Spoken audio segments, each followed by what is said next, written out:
Assos, que le héros va devoir quitter, et la ville de Samaris, une ville fantomatique qu'il rejoindra au terme d'un voyage difficile. Ces deux villes ont une consistance très forte,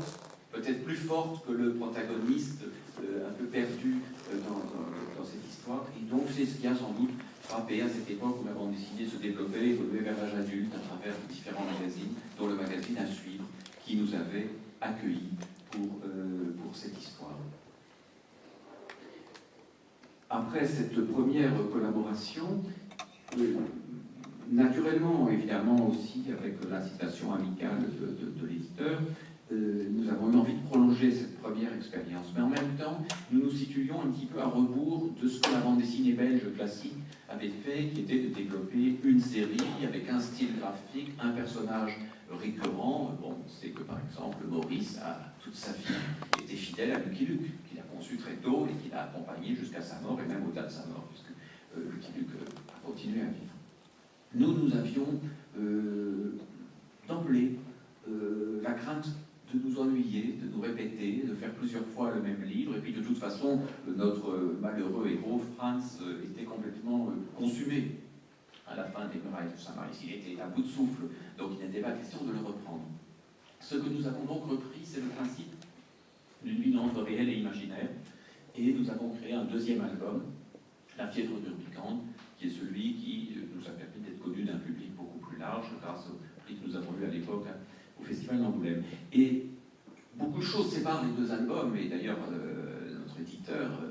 Casterman, était un peu interloqué, parce qu'il dit, mais vous allez démarrer une série, et en même temps, bon, c'est pas le même personnage, ça sent même pas la même collection, puisque vous avez fait le premier livre en couleur, à l'époque c'était assez rigide, séparé de manière assez rigide chez Casterman, couleur, noir et blanc. Le noir et blanc donnait droit à développer un récit long, ce qui était ici notre nécessité, alors que la couleur imposait de rester dans le cadre strict des 46 pages. Et donc, nous développons ce monde de la fièvre d'Urbicande, un monde beaucoup plus froid, beaucoup plus rude, une ville développée par un seul homme, l'urbatecte Eugène Robic, urbatecte, c'est-à-dire urbaniste et architecte à la fois, ayant conçu les plus vastes perspectives de la ville, mais ayant voulu en même temps tout concevoir, la vaisselle dans laquelle on mangeait,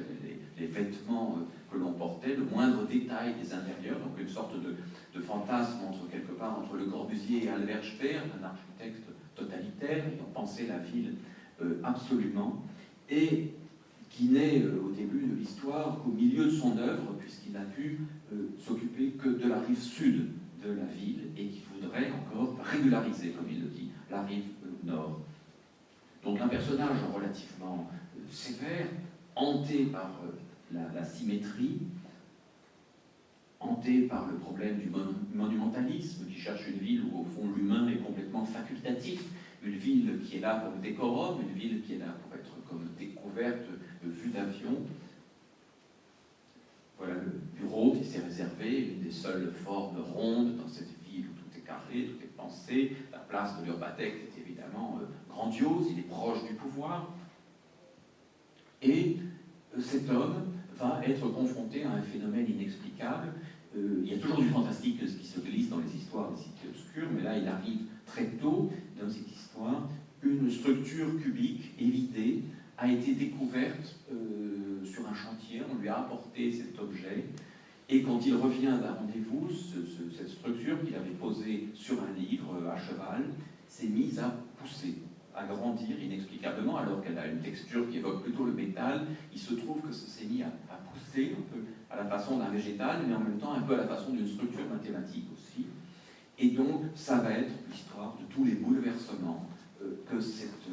événement totalement imprévu, imprévisible, irrationnel par certains côtés, va créer dans cette ville qu'il voulait dominer de bout en bout par la raison.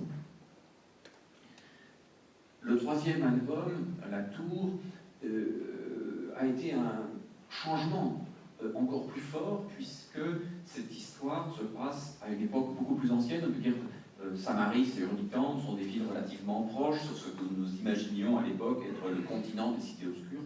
un monde où il y a essentiellement un grand continent. Ici, nous étions bien dans le même monde, mais manifestement dans le passé, dans un passé quasi mythique, puisque dans le calendrier du monde des cités obscures, le début de la construction de la tour marque l'an 0. Et on se retrouve avec un personnage, Giovanni Battista, dans un secteur démesuré et qui semble pourtant n'être qu'un fragment infime de l'ensemble de la tour. Il a la fonction de mainteneur à l'intérieur de ce secteur. C'est comme s'il devait s'occuper de 3 cathédrales à la fois et remettre en place tout ce qui tombe, tout ce qui se défait, car cette tour est toujours en construction, mais elle est déjà en ruine, elle est déjà en train de se défaire, et donc lui lutte seul contre les éléments qui se dégradent dans ce secteur de la tour. Mais à un moment, il se lasse que les courriers qu'il envoie par un système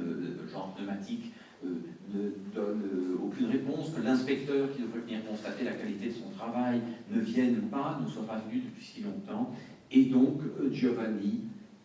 se lance, renonce à la maintenance de son secteur et va décider de partir à la découverte du monde dans lequel il vit, de cette tour qu'au fond il ne connaît pas, de cette tour dont il n'a pas de représentation globale.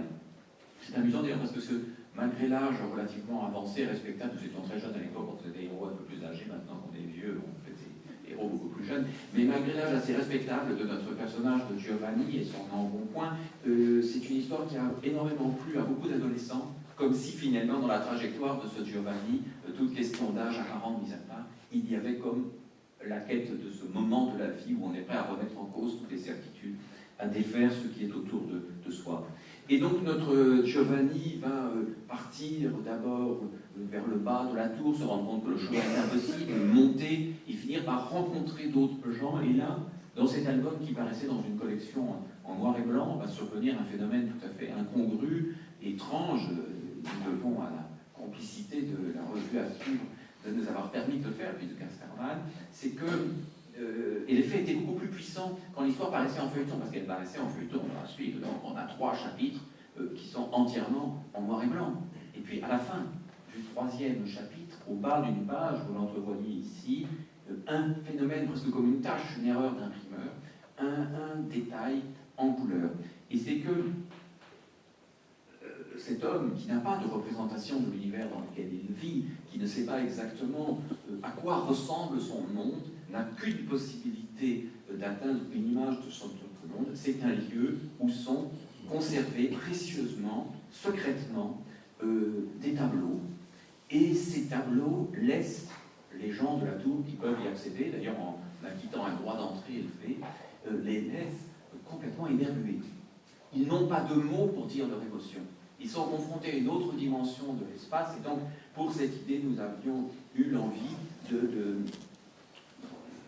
réaliser des tableaux en couleur à l'intérieur d'un monde noir et blanc, donc comme si nous étions confrontés à une 4e ou une 5e dimension que nous ne savions pas nommer. C'était à l'époque assez difficile à réaliser. Aujourd'hui, les techniques d'impression ont évolué, c'est beaucoup plus facile. À l'époque, c'était très compliqué. Alors, chez Casterman, on nous avait dit, oui, mais est-ce que c'est vraiment nécessaire? Ça va être compliqué, puis c'est une collection noir et blanc, vous allez troubler, etc.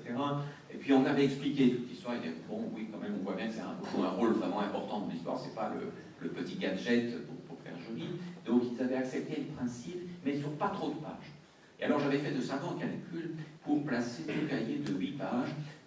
à 2 moments stratégiques du récit, un vers le milieu, un tout à la fin, en utilisant le mieux possible la couleur dans ces pages. Mais malheureusement,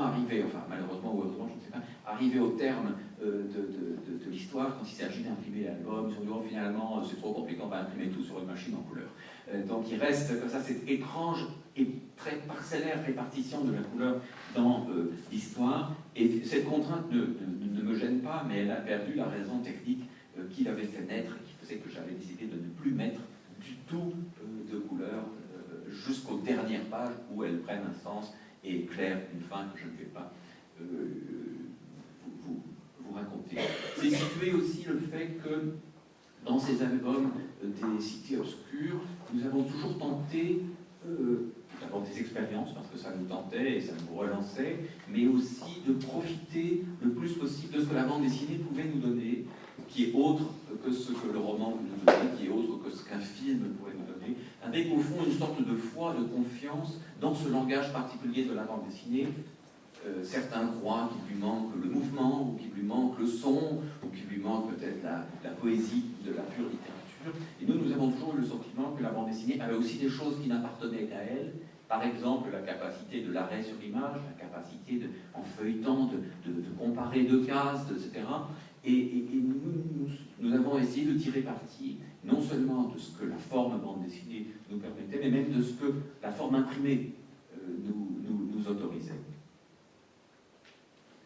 Donc voilà le personnage qui arrive vers le sommet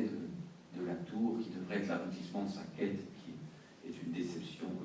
épouvantable. C'est une histoire évidemment nourrie aussi. Chaque album a un peu sa bibliothèque imaginaire, et ici il y avait bien sûr le tableau de Bruegel. Vous avez